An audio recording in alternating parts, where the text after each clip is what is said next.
थे वो खुश हो गए इस बात को सुन के। बोले हाँ ये बात ठीक है, जो बड़े बूढ़े हुए ना ये बहुत गड़बड़ करे विवाह शादी में, ना डीजे बजन दे, ना नचन दे, ना खा दारू वारू पियन दे। हाँ बुढ़े लोग रोकते हैं कि नहीं? अगर डीजे ज्यादा बजता है ना तो उनको बहुत बुरा लगता है, तुरंत रुकवा दे, चुप करो, हाँ पूरी काई काई मचाए रहा है। तो जो जवान थे वो खुश हो गए, बोले ये ठीक हुआ, हाँ बुढ़े नहीं जाएंगे बारात में, अपनी मनमानी करेंगे। तो जो बुजुर्ग थे उन्होंने कहा अरे भैया ये तो बहुत गलत बात है, बिना बुजुर्ग के विवाह नहीं हो सकता। तो जवान बोले कौन कहता है विवाह नहीं हो सकता? अरे बिल्कुल हो सकता है।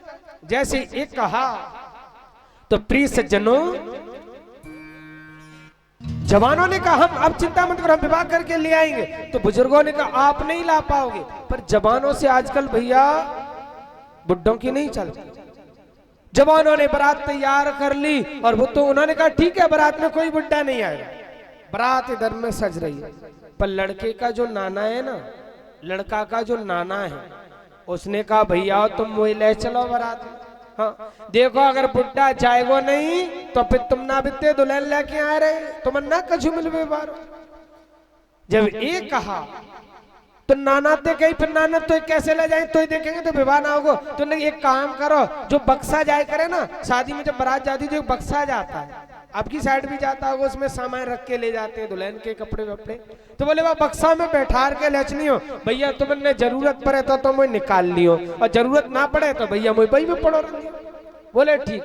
छोटी सी खिड़की कर दी, सांस ले भी लाई नाना जी बक्सा में। अब भैया बारात पहुंच गई, गांव के गौड़ है, जैसे गांव के नजदीक बारात पहुंच जाए ना तो अगुआ जाए कर लेबे के काजे फिर जाते हैं 2 आदमी 4-5 आदमी बड़े बुजुर्ग। तो जैसे अगुआ गए लेने के लिए, उन्होंने देखा भैया ध्यान से देखो बारात में कोई बुड्ढा तो ना ने, हाँ बारात में कोई बुड्ढा तो ना ने। जैसे ही जाकर देखा कि बारात में कोई बुड्ढा नहीं, उन्होंने कहा भैया बारात में कोई बुड्ढा तो ना ने। तो बोले एक काम करो दूसरा प्रश्न कर दो। अब भैया सबरे आए के बोले भैया हमारी शादी कैंसिल, हम ना अपनी बेटी को विवाह तुम्हारे यहाँ कर रहे। क्यों महाराज? आपने कहा था कि बारात में कोई बुड्ढा नहीं लाना, हम कोई बुड्ढा नहीं लेके आए, फिर अब तुम क्यों नहीं कर रहे? बोले अगर तुम्हें विवाह करना है तो हमारी एक शर्त है वो पूरी करनी पड़ेगी। बोले महाराज बता तुम्हारी कहा शर्त है? बोले हमारी शर्त है, हमारे जो गांव की नदी बह रही है, बहुत बड़ी नदी थी उस गांव की, कहा हमारे गांव की जो नदी बह रही है ना उसकी धार दूध की चलानी पड़ेगी। हाँ हमारे गांव की नदी की धार दूध की चलानी पड़ेगी, और जब दूध की धार चलेगी तो ही हम शादी करें, नहीं तो हम ना कर रहे। अब जैसे ये बात कही तो सबरे जबान के मौन अटक गए, नीचे को मुँह, हे भगवान इतना दूध कहाँ लाएंगे भैया? आजकल चाय बनाए हुए तो दूध ना ने घर में, हाँ चाय बनाए हुए के काजे तो दूध ना मिल रहा, और ये कह रहे नदी में वाए दे इतने दूध कहाँ लाएंगे? सबरे इनको मौन अटक गो। और जैसी बारात वापस जाने लगी तो एक ने कही भैया बारात तो वापस करे, पर नाना है काय को मार रहे? नाना बक्सा में मर रहा हो, गर्मी तो बाहर निकाल ले। जैसी बक्सा खोलो तो नाना बाहर। नाना ने कि भैया कहा भयो? बोले कछु ना नाना बारात वापस जा रही। क्यों?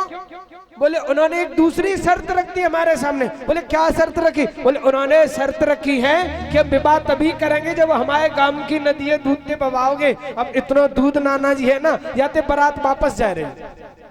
नाना ने कही भैया ऐसी छोटी छोटी बातन पे बारात वापस ना जाए करे, एक काम करो। बोले कहा कि बोले तुम जाके कह दो पहले अपने गांव की नदियां सुखाए दो, और जब नदी सूख जाएगी तभी दूध की धार चलेगी। जाके कह दो कि दूध को उपाय है गया। एक व्यक्ति को जाके बाने कही भैया हमने दूध को प्रबंध कर लिए, तुम्हारे गांव की नदी की धार दूध की चलाए दे। बोले ठीक है तो दूध लाओ।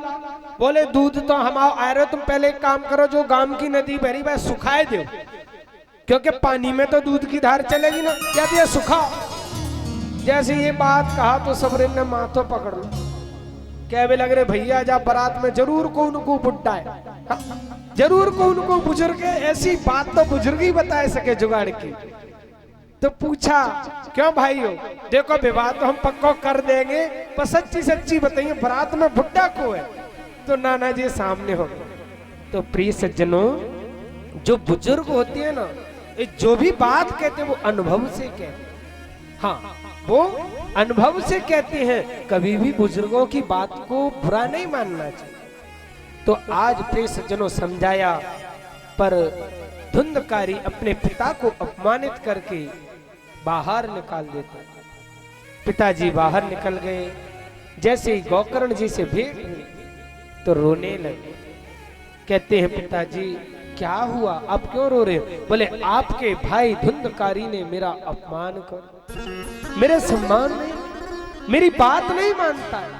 हाँ, मैंने उसको समझाया बेटा तू ये क्या कर रहा है, हम हिंदुओं को कभी भी मदिरापान नहीं करना चाहिए।